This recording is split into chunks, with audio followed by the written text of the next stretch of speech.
नमस्कार मित्रों, शिक्षा संकल्प यूट्यूब चैनल पर आपका हार्दिक स्वागत है। रीट L1 पात्रता परीक्षा 2022 से पहले कलाम एकेडमी सीकर द्वारा है वो प्री रीड 3.0 का आयोजन करवाया गया था 5 जुलाई को। तो उसमें जो बाकी जो पार्ट थे जैसे कि साइकोलॉजी है, हिंदी है, संस्कृत है, पर्यावरण है, उनका सॉल्यूशन हमने पिछली वीडियो के माध्यम से वो कर लिया था। आज हम जो पार्ट आता है अपना मैथ्स का, तो उसके जो 30 जो क्वेश्चन हैं बहुत ही इम्पोर्टेंट है, इनका है वो इस वीडियो के माध्यम से सॉल्यूशन करेंगे।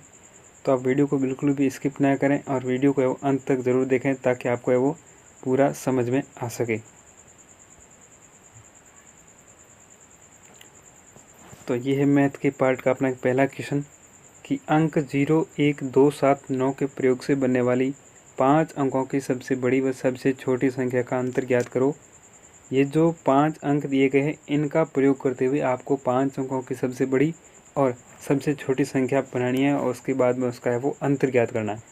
तो 5 अंकों की सबसे बड़ी संख्या बनेगी 9, 7, 2, 1, 0 और छोटी बनेगी 1, 0, 2, 7, 9 और इसका अगर हम अंतर करेंगे तो इसका अंतर आएगा 8, 6, 9, 3, 1 86,931 इसका है वो अंतर आएगा। तो बी है वो इसका राइट आंसर होगा 91 नंबर क्वेश्चन का।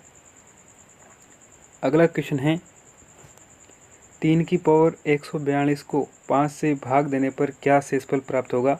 इस प्रकार का जब भी क्वेश्चन हो तो आपको है वो एक नया तरीका बताऊंगा सॉल्यूशन करने का। तो शेषफल क्या होगा, 1, 2, 3 या 4 होगा। तो इसमें आपको है वो जो भी पावर है पावर में 4 का भाग देना है। 142 में 4 का भाग देंगे तो ये भाग जाएगा 3 बार, 4 3 12 और पीछे बचेंगे 2 और बाद में उतारेंगे 2 और 4 का भाग जाएगा 5 बार, ठीक है, और शेषफल बचेगा 2। तो ये जो 2 शेषफल बचा है इसको है वो अब 3 की पावर मानेंगे। अब 3 को 2 से मल्टीप्लाई करने पर है वो आएगा 9। अब आपको है वो 9 में 5 का भाग देना है। तो 9 में अगर आप 5 का भाग देंगे तो शेषफल है वो 4 आएगा। तो डी इसका है वो राइट आंसर है। अगला क्वेश्चन है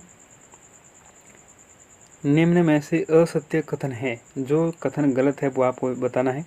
सभी पूर्ण संख्याएं पूर्णांक होती है, अनावर्ती अशांत दशमलव संख्याएं अपरिमेय होती है, 0 एक अपरिमेय संख्या है, किसी भी संख्या का योज्य तत्समक 0 होता है। तो सभी पूर्ण संख्याएं जिसमें 0, 1, 2 ये शामिल होते हैं ये सभी है वो पूर्णांक होती है, सही है। अशांत अनावर्ती दशमलव है वो अपरिमेय, ये भी सही है। 0 एक अपरिमेय संख्या है, ये सही नहीं है। इस क्वेश्चन का राइट आंसर यही होगा क्योंकि 0 है वो परिमेय संख्या है, इसको है वो 0/1 के रूप में हम निरूपित कर सकते हैं। और किसी भी संख्या का योज्य तत्समक 0 होता है, मतलब कि कोई भी संख्या है उसमें अगर आप 0 ऐड करते हैं तो उस संख्या में किसी भी प्रकार का परिवर्तन नहीं होता है। और योज्य प्रतिलोम है, एक होता है गुणन तत्समक। तो गुणन तत्समक एक होता है, किसी भी संख्या को अगर आप जैसे कि 3 है, 3 को 1 से गुणा करेंगे तो 3 ही आएगा। तो एक है वो गुणन तत्समक है। अगला क्वेश्चन ये है वो संख्या दे रखी है 9090.0909, इसका है वो प्रसारित रूप क्या होगा। तो इसका सबसे पहले तो 9000 होगा, ये सभी ऑप्शन में सेम है। उसके बाद में होगा 90 और उसके बाद में होगा 9/100, ठीक है। तो ये दोनों ऑप्शन कट जाएंगे और उसके बाद में होगा 9/10,000। तो सी इसका राइट आंसर है। अगला क्वेश्चन है कि 25 पैसे के 24 सिक्कों का मूल्य बराबर नहीं है। सबसे पहले आपको काउंट करना है कि 25 पैसे के 24 सिक्के है वो टोटल कितने रुपए होंगे। तो 25 × 24 करेंगे तो ये हो जाएंगे है वो 6 रुपये, 600 पैसे हो जाएंगे और इससे बढ़ेंगे 6 रुपये। तो इसका अगर हम सॉल्यूशन करें तो ए नंबर के ऑप्शन के अकॉर्डिंग 2 रुपये का एक सिक्का का मतलब है, ठीक है, 2 रुपये, और 1 रुपये के 3 सिक्के का मतलब है 3, और 25 पैसे के 4 सिक्के का मतलब 1 रुपया, टोटल 6 हो गई। ये तो इसके बराबर है। दूसरा है 2 रुपये के 2 सिक्के का मतलब 4 रुपये और 1 रुपये का 1 सिक्के का मतलब 1 रुपया, और 50 पैसे के 4 सिक्के का मतलब 2 रुपये, और ये हो गए टोटल 7 रुपये। ठीक है, और ये इसके बराबर नहीं है, तो इसका राइट आंसर बी ही होगा। लेकिन आगे भी हम सॉल्यूशन कर लेते हैं कि 2 रुपये का 2 सिक्के का मतलब 4, और 1 का मतलब 1, और 25 पैसे के 4 सिक्के का मतलब भी 1, ये 6 हो रहा है। और 2 रुपये का 1 सिक्का का मतलब 2, और 1 रुपये के 2 सिक्के का मतलब 2, और 50 पैसे के 4 सिक्के का मतलब 2, ये भी 6 हो रहा है। तो इस 95 नंबर क्वेश्चन का राइट आंसर बी होगा। अगला क्वेश्चन है कि किसी भिन्न का हर अंश से 3 अधिक है। यदि अंश में 1 जोड़ दिया जाए तथा हर में 1 जोड़ दिया जाए तो मूल भिन्न बदलकर 2/3 हो जाती है। तो मूल भिन्न ज्ञात करो। साथियों, भिन्न है वो अंश बटा हर के रूप में होती है। अंश ऊपर और हर नीचे रहता है। तो इसमें ये बताया गया है कि अंश से हर है वो 3 अधिक है। तो आप है उसको है वो ऑप्शन के हिसाब से सॉल्व करेंगे तो टाइम भी कम लगेगा और सॉल्व करने में भी आसानी होगी। तो इसमें आप अगर देखेंगे तो 4/7 में 3 का अंतर आ रहा है, सही है। 5/8 में भी 3 का अंतर आ रहा है, 2/5 में भी 3 का अंतर आ रहा है, और 7/10 में भी 3 का अंतर आ रहा है।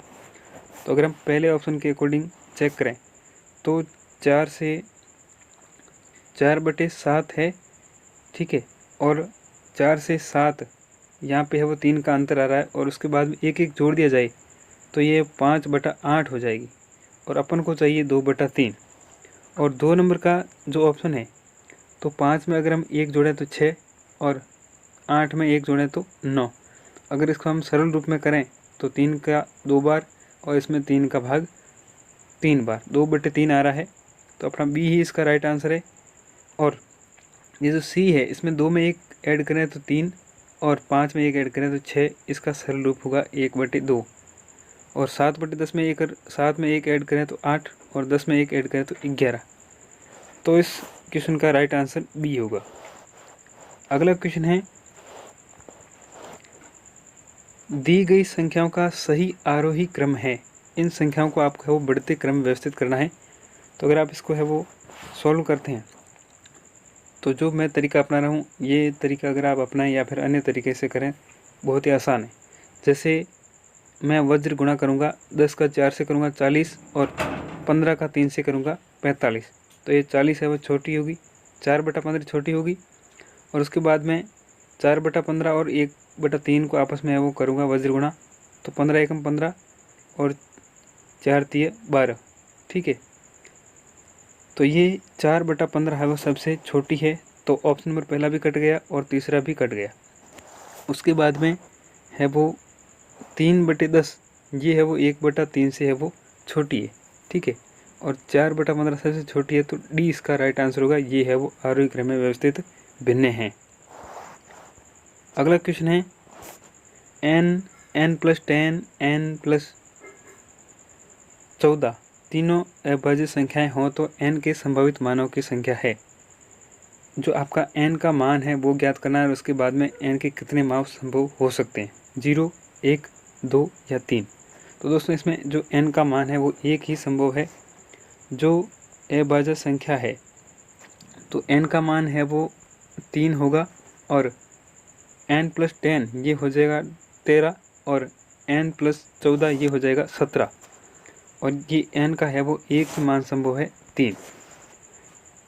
तो संभावित मानों की संख्या है वो 1 होगी। बी इसका राइट आंसर है।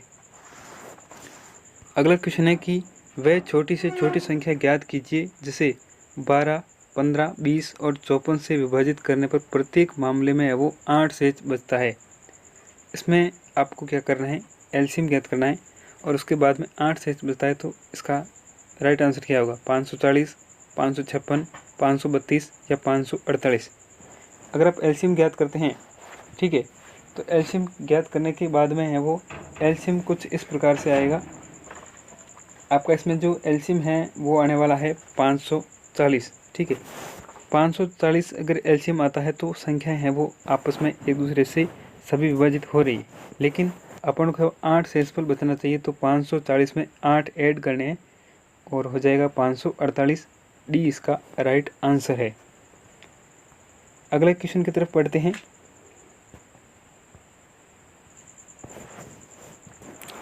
अगला क्वेश्चन है कि दो संख्याएं हैं और 3:5 के अनुपात में है, उनका एलसीएम है वो लसअप है वो 75 है, उनका मसअप है वो ज्ञात करना है। ठीक है, तो इसका जो मसअप क्या होगा, 3 होगा, 5 होगा, 4 होगा या 15 होगा। तो 3:5 में है। ठीक है, इस प्रकार के क्वेश्चन में जब भी आप करें तो अनुपातों का एलसीएम इंटू एचसीएफ, ठीक है, इंटू एचसीएफ बराबर होता है एलसीएम। तो अनुपात है 3:5, इसका अगर हम एलसीएम ज्ञात करते हैं तो आएगा 15। ठीक है, और उसके बाद में एचसीएफ हमें पता नहीं है और एलसीएम है 75। अब हम सोल्व करते हैं तो 15 का भाग है वो 75 में जाएगा 5 बार, तो अपना एचसीएफ है वो 5 होगा। बी इसका राइट आंसर है। अगला क्वेश्चन है, अमित ने 20% की हानि पर किसी वस्तु को 280 रुपये में बेचा, वस्तु का क्रय मूल्य क्या है। अमित ने है वो 280 रुपये में कोई वस्तु बेची है, तब उसे है वो 20% की हानि हुई है, तो वस्तु का क्रय मूल्य ज्ञात करना है। 224, 340, 350 या 380। तो अगर हम बात करें तो इसने है वो 100 रुपये में कोई वस्तु खरीदी और 20% हानि से बेची, तब है वो इसका विक्रय मूल्य होगा 80 रुपये। और यहाँ पे मान दे रखा है 280, तो 280 है वो 80 के बराबर है।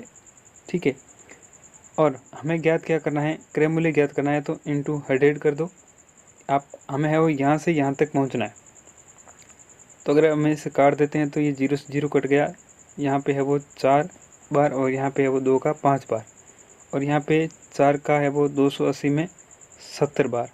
ठीक है, और सॉरी 4 28 70 बार सही है। और उसके बाद में हम इधर से वो काउंट करते हैं तो 7 पंजे 35, 350। ठीक है, तो इसमें है वो सी इसका राइट आंसर है। 350 रुपये इसका क्रय मूल्य होगा। अगला क्वेश्चन है, 30 वस्तुओं का क्रय मूल्य 25 वस्तुओं के विक्रय मूल्य के बराबर है, तो लाभ अथवा हानि प्रतिशत ज्ञात करो। अगर आपको लाभ और हानि प्रतिशत ज्ञात करना इस प्रकार की पोजीशन हो तो आपको क्या करना है, 30 क्रय मूल्य का मतलब है सीपी, ठीक है, और विक्रय मूल्य का मतलब है एसपी। 25 एसपी के बराबर है। अब हम सोल्व करेंगे, 5 का भाग 25 में 5 बार और 30 में है वो 6 बार, तो 6 सीपी बराबर 5 एसपी। ठीक है, अब हम करेंगे 6 सीपी बराबर 5 एसपी, तो ये हो जाएगा सीपी बटा एसपी बराबर 5/6, मतलब कि 5 में वस्तु खरीदी 6 में बेची, 1 का लाभ हो गया, लाभ बटा क्रय मूल्य इंटू 100, क्रय मूल्य 5 है। ठीक है, तो 5 का है वो इसमें 20 बार, तो हमें वो 20% का लाभ होगा। ये इसका राइट आंसर है। अगला क्वेश्चन है, 3,680 रुपये की राशि 4% वार्षिक साधारण ब्याज की दर से 2 वर्ष 6 माह में कितनी हो जाएगी। 368 रुपये, 4,048 रुपये, 172 रुपये या 3,852 रुपये। तो ये जो इसमें अपन को फॉर्मूला लगाना है, मूलधन गुणा समय इंटू दर बटे 100। तो मूलधन है 3,680, ठीक है, दर है 4% वार्षिक और समय है, ये वर्ष और महीने में दे रखा है, अपन को महीने में कन्वर्ट करना है, तो ये हो जाएगा 30 माह। ठीक है, ये 30 माह का टाइम हो जाएगा और उसके बाद में हमें भाग देना है 100 का और महीने के लिए 12। तो हम इसमें कट करते हैं, तो 4 का है वो 12 में 3 बार, 3 का है वो 30 में 10 बार, 0 से 0 कट गया और ये 0 से 0 कट गया, तो ये टोटल ब्याज होगा 368 रुपये। 368 रुपये ब्याज है। हमें पूछा क्या जा रहा है कि ये जो राशि है वो 2 वर्षों और 6 माह में कितनी हो जाएगी। अपन को है वो राशि पूछा गया है, न कि साधारण ब्याज पूछा गया है।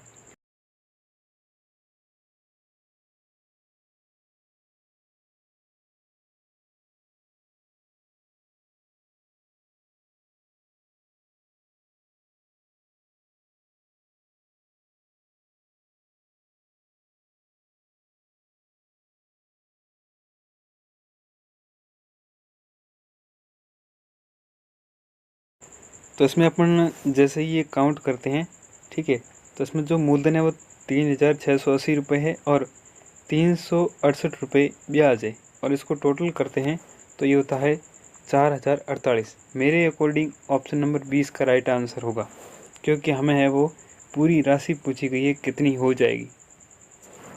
अगला क्वेश्चन है कि एक विद्यार्थी द्वारा गणित, विज्ञान और इतिहास में प्राप्त किए गए अंकों का औसत है वो 89 है। यदि उसके भाषा के अंक भी जोड़ दिए जाएं तो औसत घटकर है वो 88.25 हो जाता है। तो उसके द्वारा भाषा में प्राप्त अंक है 90, 82, 86 या 83। तो इसमें जो टोटल 3 विषय हैं, 3 विषयों में है वो टोटल 89 का एवरेज है। तो चौथे विषय को करके ऐड कर देते हैं तो औसत है वो घट कर के 88.25 हो जाता है। तो इसमें अगर हम काउंट करते हैं तो उसके जो भाषा के अंक है, ठीक है, तो उसके जो भाषा के अंक है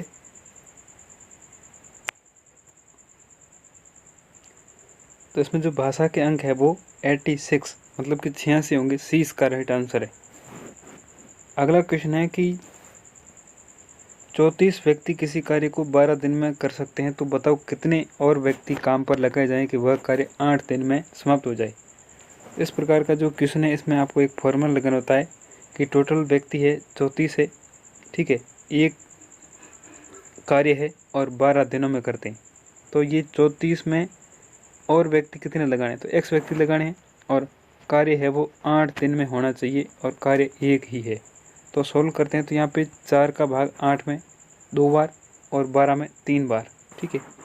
वापस है वो 2 का इसमें जाएगा 34 में 17 बार, तो ये होगा 17 इंटू 1 इंटू 3, 17 तिया 51 बराबर 34 प्लस x, ठीक है।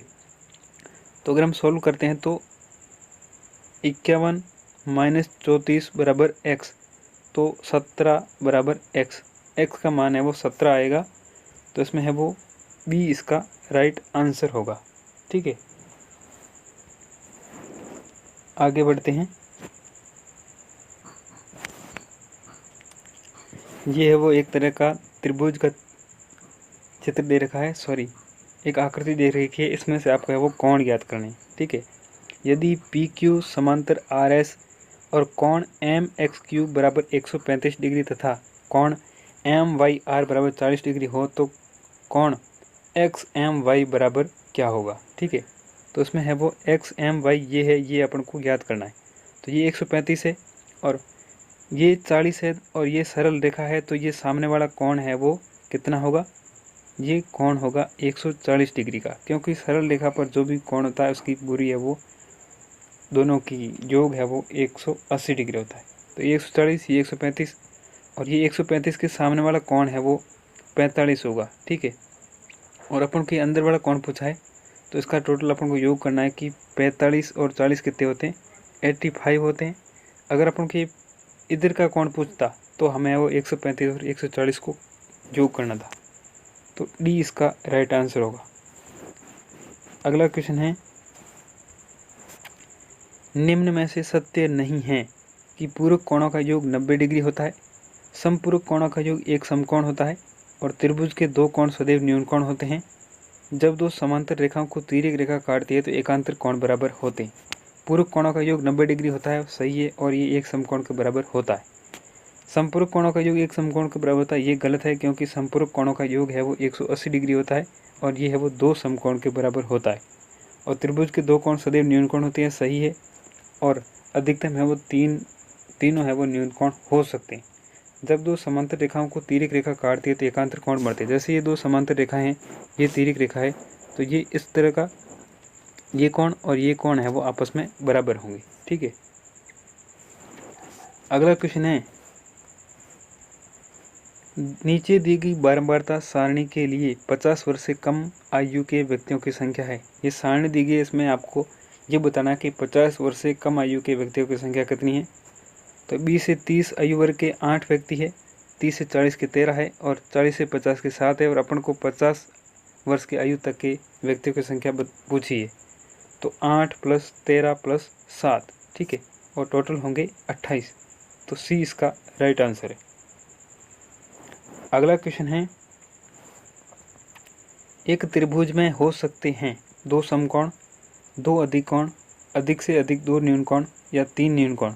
2 समकोण त्रिभुज में हो सकते हैं, ठीक है, और 2 अधिक कोण त्रिभुज में नहीं हो सकते हैं, ठीक है। तो इसमें जो आपको है वो कौन सा सही है वो छांटना है।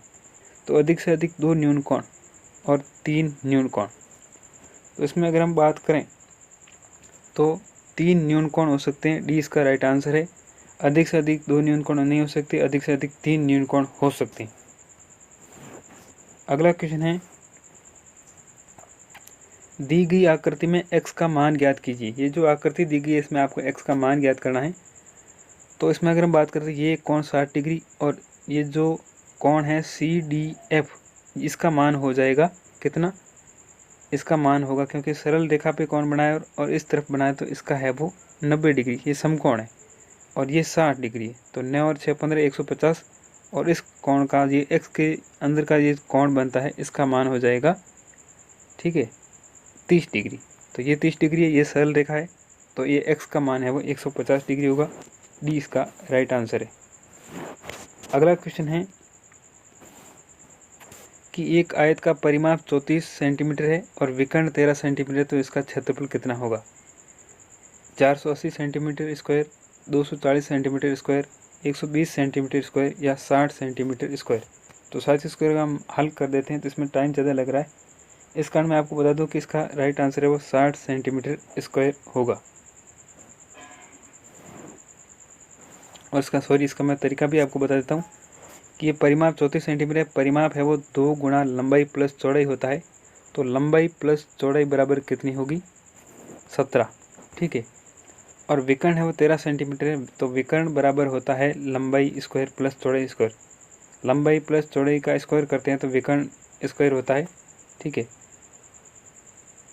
तो ये लंबाई प्लस चौड़ाई 17 और विकर्ण का स्क्वायर करेंगे तो हो जाएगा 169, ठीक है। तो हमें 169 के 2 ऐसे टुकड़े करने हैं कि ये है वो एक तरह से कोण बन जाए इस तरह का, ठीक है। ये 13 हो गए विकर्ण, इन दोनों भुजाओं को ज्ञात करना है। तो ये हो जाएगी 5 और ये हो जाएगी 12, 12 पंचे 60, ये 60 सेंटीमीटर स्क्वायर इसका राइट आंसर है। अगला क्वेश्चन है कि एक खेत जिसकी लंबाई व चौड़ाई क्रमशः 80 मीटर व 60 मीटर है, इसमें 15 मीटर लंबा, 8 मीटर चौड़ा व 39 मीटर गहरा गड्ढा खोदा जाता है तथा उस गड्ढे से निकाली गई बालू मिट्टी को शेष खेत में समान रूप से बिछा दिया जाता है। तो खेत में बिछाई गई मिट्टी की ऊंचाई है वो ज्ञात करनी, 1 मीटर, 0.975 मीटर या 1.5 मीटर या 2 मीटर। तो इसका अगर हम काउंट कर लेते हैं तो इसकी जो है वो मिट्टी की जो ऊंचाई है, तो ये मिट्टी की ऊंचाई हो जाएगी 1 मीटर। तो ऑप्शन नंबर ए इसका राइट आंसर होगा।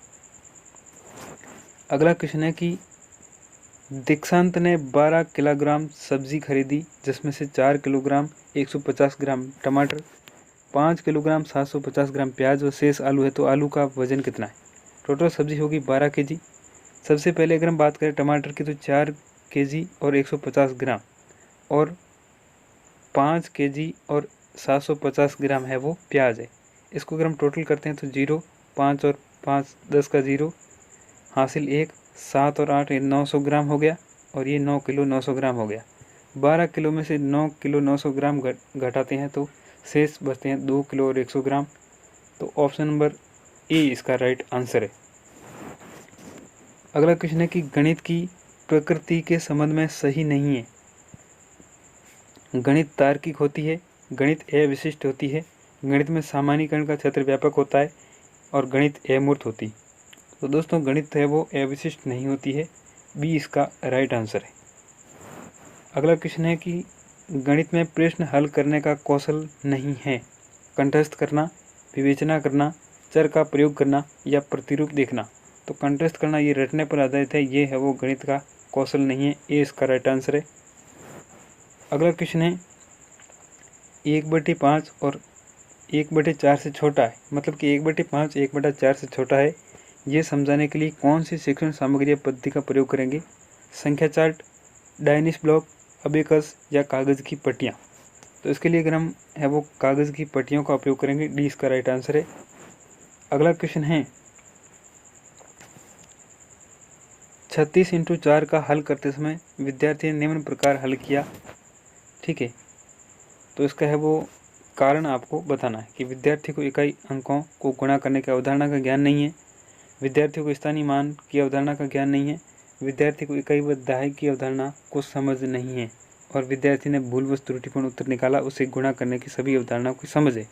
ठीक है, तो इसमें है वो विद्यार्थी को इकाई दहाई की अवधारणा का समझ नहीं है, तभी इन्होंने है वो हासिल में है वो मिस्टेक की है, ये सीधा यहाँ पे 12 लिख दिया है।